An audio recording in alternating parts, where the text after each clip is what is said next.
Now, Labour that you mentioned always talks about the cost of governance argument, Yes. Which is that if only governors, especially when the argument is made by governors that, look, this ability to pay, you guys seem to be not talking about that. Yeah. And they say, no, if only you trimmed the number of assistants you have, the number of vehicles in the governor's convoy, the number of investors' trips that the governors take and so on, that you might free up enough resources to cover what would be the shortfall to be able to make up the difference to pay. Now, in Kaduna State, what's the situation with the cost of? I know you alluded to it a little when you said you've gotten rid of some people who are just hanging around. Yeah. But in terms of the broad policy of reducing the cost of governance so that some of these other objectives you mentioned can be identified, how far have you gone? Well, but before I answer the question about Kaduna State and how far we've gone, let me put things in perspective. You know, governors are the favorite punch bag of the Federal Republic of Nigeria. Because you also happen to be the most powerful set of people. I don't know whether we're the most powerful, okay? But I know, and I'll be the first to admit that some of us live large and give the impression that, you know, governors have unlimited access to resources. Some of my colleagues travel too often in private jets, even when it is not necessary. So, you know, we tend to get framed as wasteful, as, corrupt, and so on and so forth. But first of all, it is unfair to frame 36 governors because of the conduct of a few. Because I think only a few can afford to do the things that are being said. Secondly, it is true that some governors have thousands of special assistants, hundreds of special advisors, and so on. So around them, they have political appointees that constitute a heavy burden to the system. People that talk about convoys, yes, you know, when I came into office, we found that the wife of the governor had a convoy of 20 vehicles. We've trimmed that down. I mean, I don't move with more than 5 cars because, and the 5 is the absolute minimum, the SSS, the police SIB, and so on. But that, I don't know whether that reduces the cost of governance significantly, okay? We've done it in Kaduna. My predecessor in office had over 400 special assistants or advisors, I think. No, 400 special assistants, over 40 special advisors, and 23 or 24 commissioners. I have 14 commissioners. I have 10 special advisors. I have, I don't know how many special assistants, but I'm sure they're a handful. We started with a maximum of 12, but over time we've grown them. Maybe they are 20 now or 25. So we have trimmed down significantly in Kaduna, and I think in many states, many of the state governors have realized that they have to narrow this significantly to have the fiscal space to do what they are doing. And that's why there are many more state governments that are solvent today than in 2015. Now, people talk about, private jets, this and that. I don't know how many times a person will travel by private jet or attend investors' conferences to be equal to the wage bill of just 100 employees. People should understand that when you have 100 people working for the government, it's not just their wage bill, but there is their pension contribution, there is their life insurance. There are many added costs that you don't see, that don't go to the pocket of the employee as such, but go to the pension fund, goes to the insurance company that does life insurance. So there are many additions and so on. And in some states, healthcare for government employees is either free or subsidized, and so on. These all add to the costs. For every person you have, there are added costs that people don't look at. But it's very easy to distract from the conversation of we must be able to pay.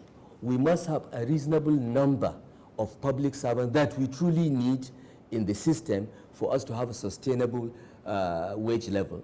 Many people, particularly the unions, want to distract from that real conversation by framing governors as wasteful, as always flying in private jets or attending investor conferences every month. It is not true.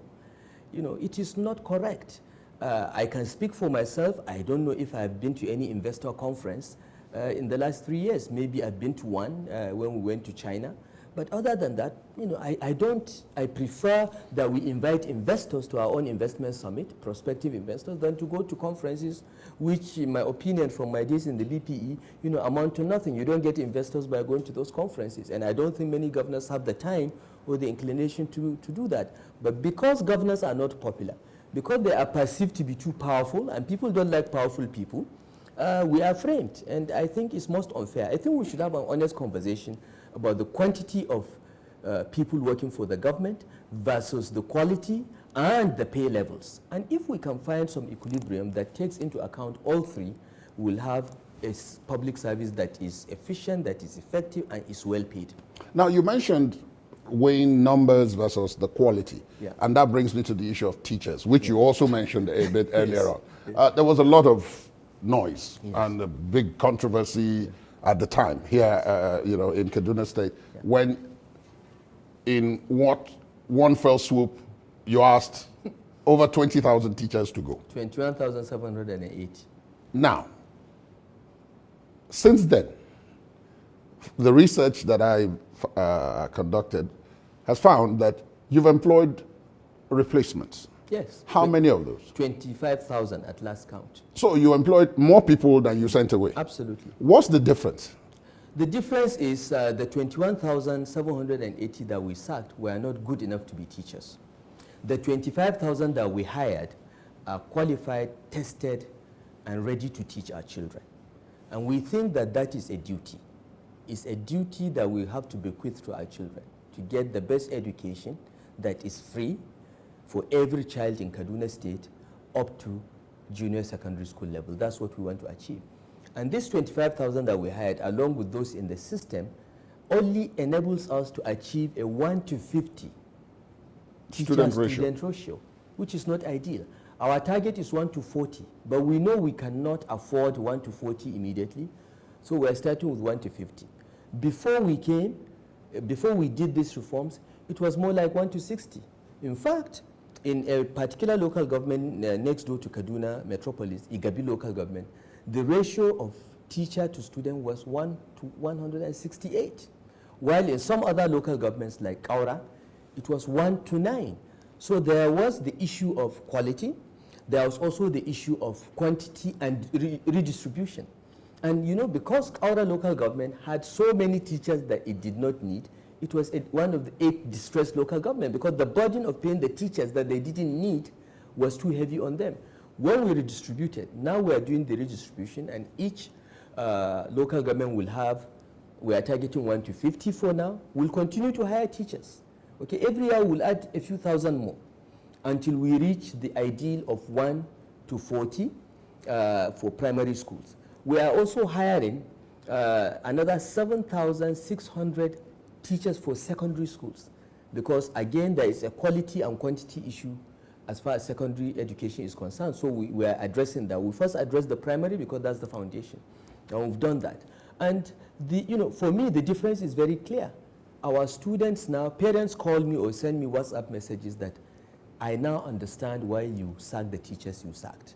When you did it, we thought you were insensitive and heartless, but we can see the difference. Now our children come back home with homework. We've never seen it in the last few years, but now they come back home with homework, and some of them are even beginning to speak in English, which is not something we've seen before. So yes, we have sacked 21,780 teachers that failed, primary 4 exam, but we've hired university graduates, NCE holders that have been tested, and we can see the difference in our public school system.